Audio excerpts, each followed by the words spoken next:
Welcome to Superfast 50, your window to the top 50 stories making headlines across India and the world. The stories you need to be in tune with to kickstart your day. I'm Rukma with you. Let's begin. A face-off between Indian and Chinese troops in the Tawang sector in Arunachal Pradesh on Friday led to minor injuries to a few personnel from both sides. Sources say both sides immediately disengaged from the area. Sources further say that on the 9th of December this year, PLA troops contacted the LAC in the Tawang sector of Arunachal Pradesh, which was contested by Indian troops in a firm and resolute manner. As a follow-up on the incident of clashes between Indian and Chinese troops, India's commander in the area held a flag meeting with his counterpart to discuss the issue in accordance with structured mechanisms to restore peace and tranquility. And according to sources, on the 9th of December, PLA troops contacted the LAC in Tawang sector of Arunachal, which was contested by Indian troops in a firm and resolute manner. This face-off led to minor injuries to a few personnel from both sides. Sources further say that both sides immediately disengaged from the area during that time.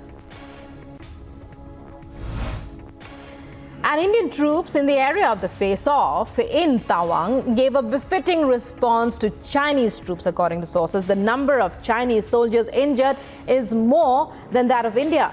Chinese had come heavily prepared with around 300 soldiers. Did not expect the Indian side also to be well prepared.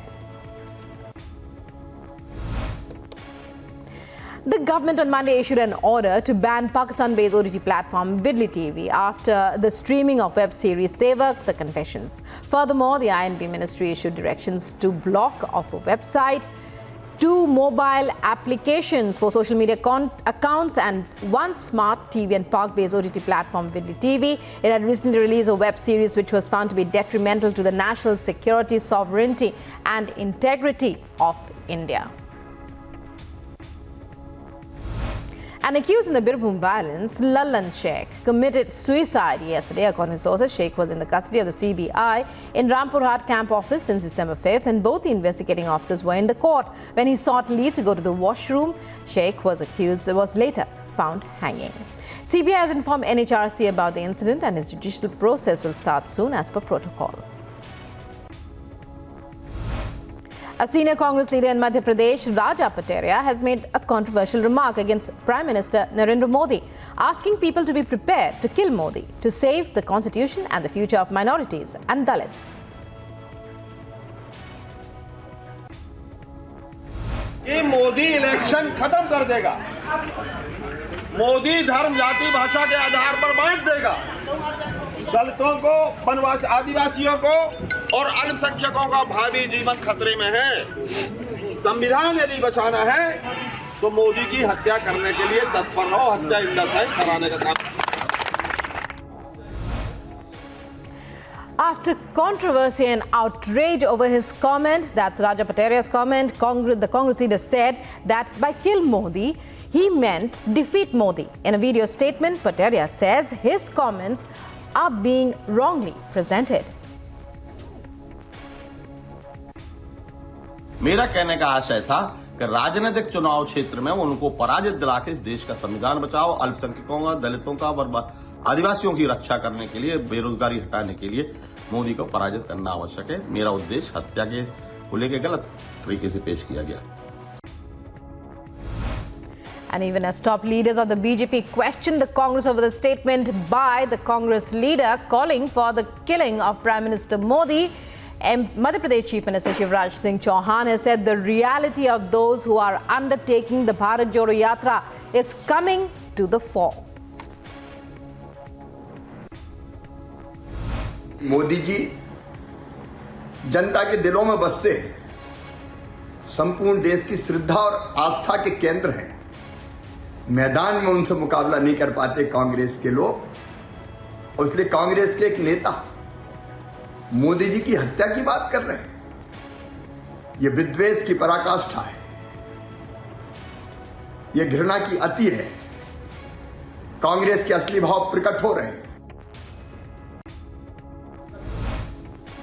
In Gujarat, Bhupendra Patel of the BJP took oath as the Chief Minister for a second straight term in Gandhinagar in a grand ceremony attended by Prime Minister Narendra Modi, union ministers and chief ministers of BJP-ruled states. 16 other ministers, including 8 of cabinet rank, were also sworn in. The new entrants include 11 former ministers.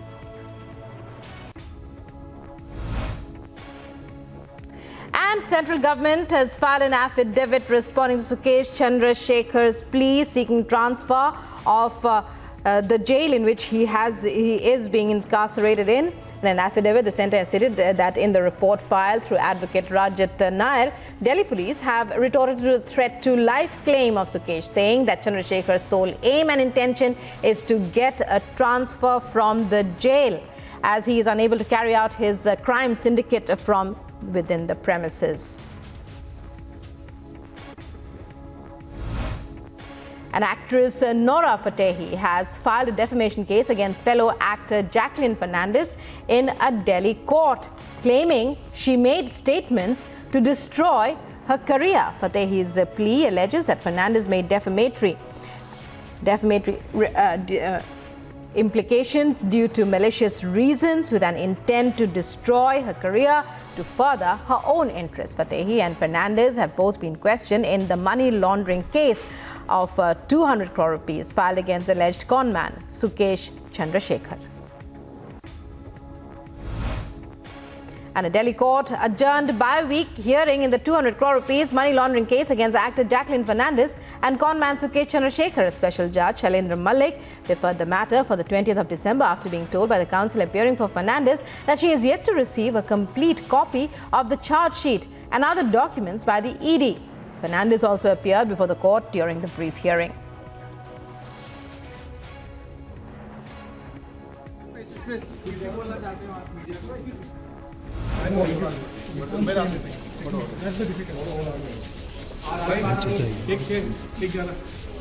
Because ED has taken you as an accused, but UDDHAV wants to treat you as a witness.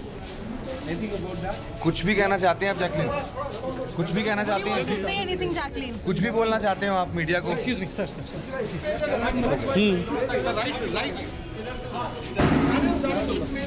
Jacqueline, would you want to give any comments? A Delhi court on Monday granted a week's interim bail to student activist UMAR KHALID in larger conspiracy case of the 2020 Northeast Delhi riots. KHALID was granted bail for attending his sister's marriage. Sources say he has to surrender on the 30th of December. External Affairs Minister S. Jaishankar will begin a 3-day visit to New York on Tuesday to preside over 2 signature events of India's ongoing presidency of the UN Security Council. According to the Ministry of External Affairs, the high-level ministerial open debate on the theme New Orientation for Reform Multilateralism will take place on the 14th of December, while a briefing on global approach to counter-terrorism, challenges and way forward will be held on the 15th of December. Both these themes have been key priorities for India during its current tenure at the UN Security Council. A massive controversy erupted in Tamil Nadu after Chief Minister M.K. Stalin's wife, Durga Stalin, was seen leaving the premises of a temple in Chennai with the umbrella used traditionally only for the deity. Soon after the video of the incident surfaced on social media, many political activists and leaders accused the Stalin family of misusing its powers and in order to gain access to VVIP treatment. Additional compensation will now be paid to families of each of the dead in the Morbi bridge collapse incident, which took place in October. The state government said in an affidavit filed before the High Court on Monday. The state government of Gujarat in its affidavit said a total compensation of 10 lakh rupees will be paid to the kin of each of the deceased, and a grant of 1 lakh rupees each will be paid to the injured in the bridge collapse incident. A group of 4 unidentified people looted 4 petrol pumps at gunpoint in Rewari last night. According to police officials, they looted the fuel stations within 7 to 8 minutes and also took away more than 1 lakh rupees. Police further stated that teams have been formed to nab the culprits. Probe is underway. And the anti-narcotics cell of Mumbai police have seized 4,970 bottles of cough syrup containing the banned narcotic drug codeine and arrested 5 peddlers from Mazgaon area. Police have registered a case under NDPS Act. The recovered syrup worth rupees 22 lakhs in the international market.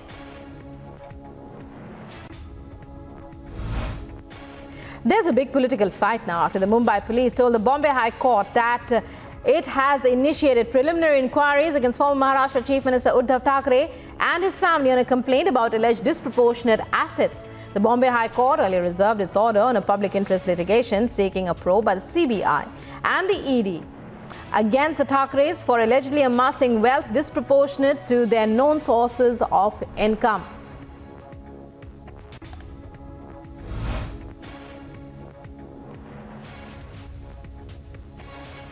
A traffic policeman was dragged on the bonnet of a car in Indore. According to police, the man was asked to pay challan as the driver was talking on the phone, but instead he tried to flee. And as he was doing so, he dragged the new traffic cop on the bonnet of his car. मुझे bonnet में बिठा करके लाते और झटका मारते हुए गिराने की कोशिश करी कई बार। करीब कितना किलोमीटर होगा? ये अब 4 किलोमीटर लगभग होगा। कैसे रोकना? फिर इसने यहाँ करके हमारे साहब जो सूबेदार साहब हैं और स्टाफ था वो गाड़ियों से पीछे लगे हुए इसको रोकने की कोशिश कर रहे, बार बार आगे रोक रहे, नहीं रोक रहा। फिर साहब ने आगे जा करके 2 गाड़ियों को रोड पर खड़ी कराया, जैसे रोड को ब्लॉक किया, वहाँ जाकर रसूड़े थाने के अंदर इसने घुसेड़ दिया। वहाँ निकाला इसको तो इसके पास एक रिवाल्वर, एक पिस्टल और जिंदा कारतूस मिले। Water supply and sanitation workers protested against the government of Punjab by climbing the top of a water tank earlier in the day yesterday in Amritsar in Punjab. The demand of the protesters was that they should be returned the pending 3 months' salary. They should be paid pending 3 months' salary. A bus carrying 40 nursing students overturned in Nakrikal police station limits of Nalgonda district when a lorry coming from behind rammed into it. According to police officials, the injured students were shifted to a hospital in Suryapet but are out of danger. Students received injuries after the science project exploded during a model exhibition held at Ghatshila College earlier in the day yesterday. As per a college professor, nearly 11 students have been injured, but none of them are critical.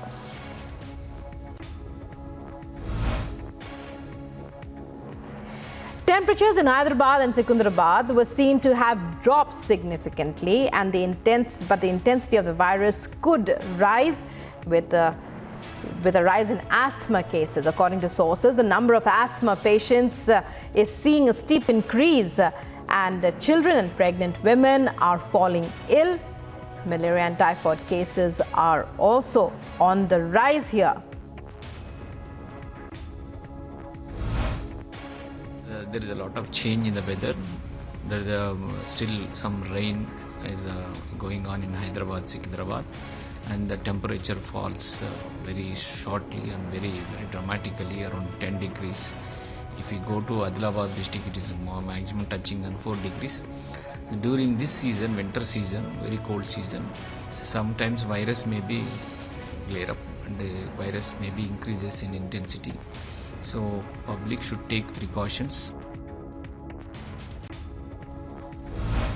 A BJP MP has tabled a private member's bill in Parliament seeking abolition of the WAQF Act. Harnath Singh Yadav, during the discussion in Zero Hour, said that WAQF Welfare Act should be abolished immediately. Reigniting religious comment again, Madhya Pradesh Chief Minister Shivraj Singh Chauhan has said that a law should be made to stop the trap of religious conversions.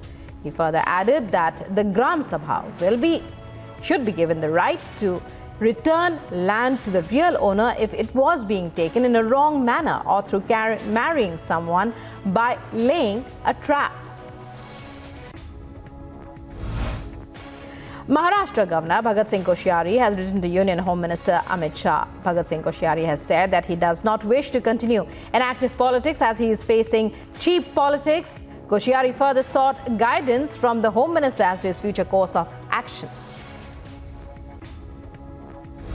A 5 member TMC parliamentary delegation is to visit the Election Commission of India to raise the issue of alleged violation of the Representation of People's Act in connection with party spokesperson Sakit Gokhale's arrest. The delegation will comprise Lok Sabha MPs Saugat Roy and Kalyan Banerjee and Rajya Sabha MP Sukhendu Shekhar Ray, Mausam Noor and Derek O'Brien. Admiral R. Harikumar, Chief of Naval Staff, will be visiting Sri Lanka from the 13th to the 16th of December. The CNS has been invited as a chief guest and reviewing officer for the commissioning parade at the Naval and Maritime Academy, Trincomalee, scheduled for the 15th of December.